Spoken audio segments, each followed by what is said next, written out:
Welcome to the Sirius report. This is Paul, and today we're asking the question, what exactly is a European Commission 18-page document stating that the Europeans need to shift their mindset to foster a culture of preparedness and resilience really mean? Because this has not received huge amounts of attention. It is something we living in Europe have been aware of quite a few months, certainly in certain countries, and often, of course, people will jump to conclusions as to what this relates to, but from our perspective it is more profound in terms of what we should be actually focusing on, as opposed to what the obvious rhetoric and implications of the statements associated with this. Now, the fact it's an 18-page document speaks volumes in of itself.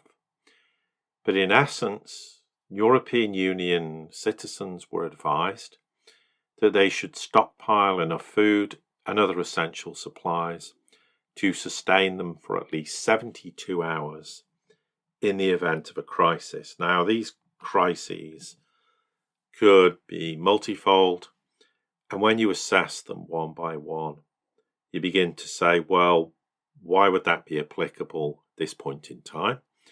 And also, how exactly would 72 hours help in the event of such a crisis? Now, obviously, since Trump's been elected, Europe is certainly facing a more unpredictable future.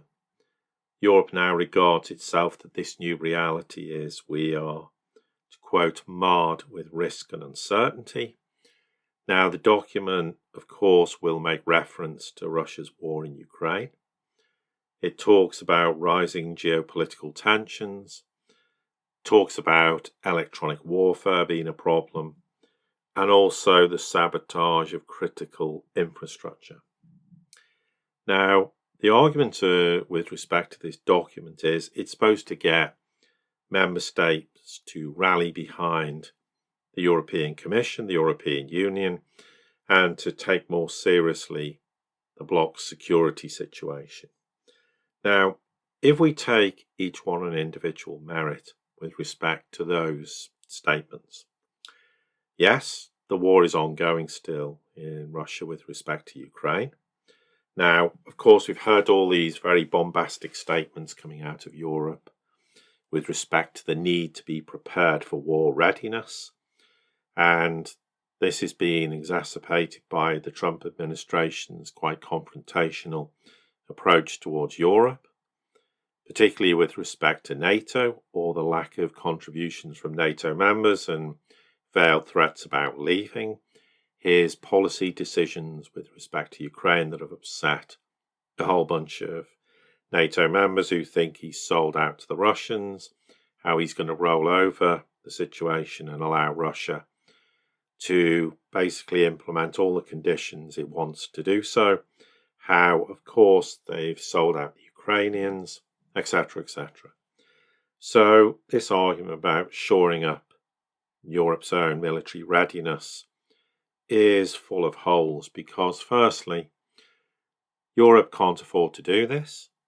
Europe has talked tough about Ukraine and said we're going to put peacekeeping forces in Ukraine once the war's over, and now they've backed away from that, going, well, actually, we're not going to do that. Maybe there'll be some naval support, but it's all very vague.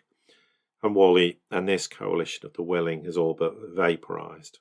No one even talks about it anymore because it's not a reality. Now, of course, there are voices who want everyone in Europe, in the military-industrial complex, to buy huge amounts of armaments to prepare for a bogus war that will never happen with Russia. But the fact they talk about, well, we could have a conflict with Russia in 4 to 7 years, means why would you issue a statement now going, you need to prepare and have at least 72 hours worth of provisions and food for a war that they don't think will happen for 4 to 7 years. And of course, if there ever was a war with Europe, it wouldn't last 4 to 7 weeks. It would last 4 to 7 minutes, quite literally, because contrary to most people's perspectives, the war would start and end in a nuclear war with total devastation. So what exactly 72 hours worth of food's going to achieve is debatable, and that's being polite. If, on the other hand, they really genuinely think that it'll start off as a conventional war, which it won't, but let's assume it does, then 72 hours worth of food is irrelevant. Because if they believe this conventional war goes on for months, Europe is going to be in serious trouble, not least because, of course, it still gets a huge amount of its energy from the Russians in the process.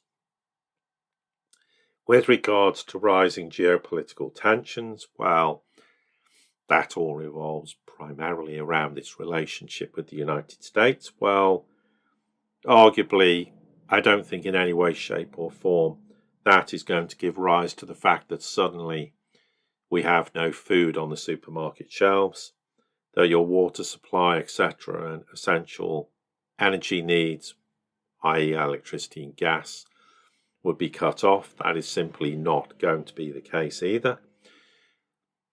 In terms of electronic warfare, well, that's always been a problem. It's not a recent phenomenon, and it could easily happen now or at any point in the future. Sabotaging critical infrastructure, well, potentially. I mean, just look at Nord Stream 2, for example. Has Europe actually ever confronted the fact of who's responsible for that? No. Which was arguably the biggest piece of critical infrastructure terrorism that we have seen since the end of World War II. Now, when it comes to the Commission's so-called preparedness union strategy, whatever that means in reality, it says citizens should adopt practical measures to ensure they are ready in case of an emergency. So you need to have enough essential supplies to last them for a minimum of 3 days. It says in the case of extreme disruptions, the initial period is the most critical. Now, if you have extreme disruptions, the problem isn't going to be something that gets resolved in 3 or 4 days and everything returns to normal. That is something that is going to be a problem that will last considerably longer. So again, if that is indeed the case, and it was to happen, the supermarket shelves, what's left of them, will be emptied within half an hour to an hour, and then there'll be nothing left until when? Some unknown date in the future.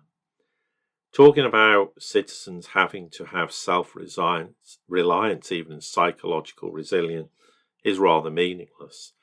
Because if people don't have the basic necessities, self-reliance is impossible and psychological resilience will go out the window. Weirdly, they then come on to an aspect which is frankly quite disturbing. When they talk about the need for preparedness lessons in school, giving pupils the skills to fight disinformation and information manipulation.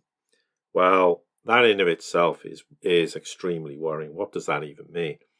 They're going to put out statements that they believe, as far as they're concerned, to be information, and that could outright turn into a complete disaster, and it probably will do. So then we come on to the fact of what in reality would be a cause for concern and apply to a 72-hour-ish window. Bear in mind, they say the initial stages of this event, whatever it might be, are most critical within that time period. Well, I think something far more fundamental is at play here. And I want to refer back to statements the Dutch came out with quite a few months ago. It could be as much as 6 months ago, where they talked about similar things and people having food and medication if necessary.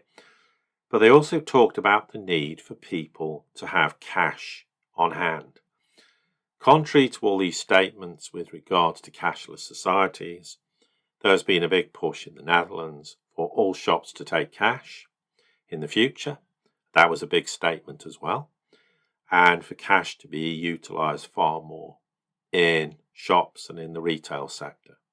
Now, why would you suddenly suggest to people that you would need to hold cash? And that statement's been made again.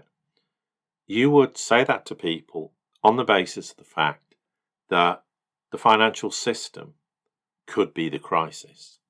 That if the financial system went down, then electronic payments would not be acceptable for a period of time. Now, typically, the 72-hour rule might make sense. So in that period of time, if you had cash, you could then go and pay for some food or other items, assuming, of course, there's anything in the shops. That's an entirely different matter, but you would be able to do so, whereas if you only had electronic means, you couldn't do so. The other thing is, in the event of some sort of financial system incident, then 72 hours might be something whereby they could remedy the problem. It would therefore mean that payment systems in an emergency sense could be up and running again. The supply chains could be up and running again, which might be, of course, seriously impacted if a financial system event was to happen. Now, what could those events be? For sure, it could be electronic warfare. It could also just be, because of the precarious nature of Western economies and the Western financial system, that in fact the banking system was to have an episode or an incident which meant people's access to it for a period of up to 72 hours could be a problem. And from our perspective, that is far more of a reason why this document is in existence. Yes, okay, the disinformation thing's a separate matter, and that's extremely concerning in of itself. But the rest of it, I think, is more a smokescreen, whereas the reality is they're far more concerned about the fact of what could happen if the financial system did suffer downtime, what that would mean for people's ability to access essentials, such as food, medication if necessary, and why cash would be a solution that might be able to circumvent some of the problems. That would certainly be perceived to be something critical in those first 72 hours, and if they then were able to remedy the situation, not entirely, but in a way to get certain things back online, then that would be more in keeping with this window. And as I said, why they perceive this to be of a critical nature in the early stages of these developments. Now, that for me is the big story. It is to do with the financial system. The other things like a war with Russia is so far off in the distance, it's irrelevant. The other things are things that have been ongoing for a period of time. And they're not something that will be any different now. In fact, probably in the future, cyber attacks are more of a concern than they are now. The issue of critical infrastructure, well, critical infrastructure could be affected by systems going down, of course. But again, that's something that can happen at any point in time. So I think, and based on the fact that the Dutch were talking about this quite a long time before the European Commission was, suggests to me they're far more concerned about that than anything else. And that's the message, that we could be on the cusp of a major financial crisis, so much so that it could have that level of impact on European citizens. I'm not saying it definitively will. We don't know. We're assessing why this report's out, what we should really be paying attention to. And I think there is enough evidence to suggest that is a serious issue that they're trying to not refer to directly. But then in the future, if it does happen, they can sit there and go, well, we did tell you because we brought this report out. And that, of course, will be included in these events. Critical infrastructure, you might argue, is the banking system, is payment systems, etc. So that's why we've discussed this today. And with that, we end this podcast. Thank you very much for listening. For everyone who's supporting us, please like, share, subscribe, and comment. Spread the word. We're trying to grow the channel because, as ever, it's very important, never more so at any point in history in the West. It is about being informed and it most certainly is not about being entertained. And with that, I'll say goodbye.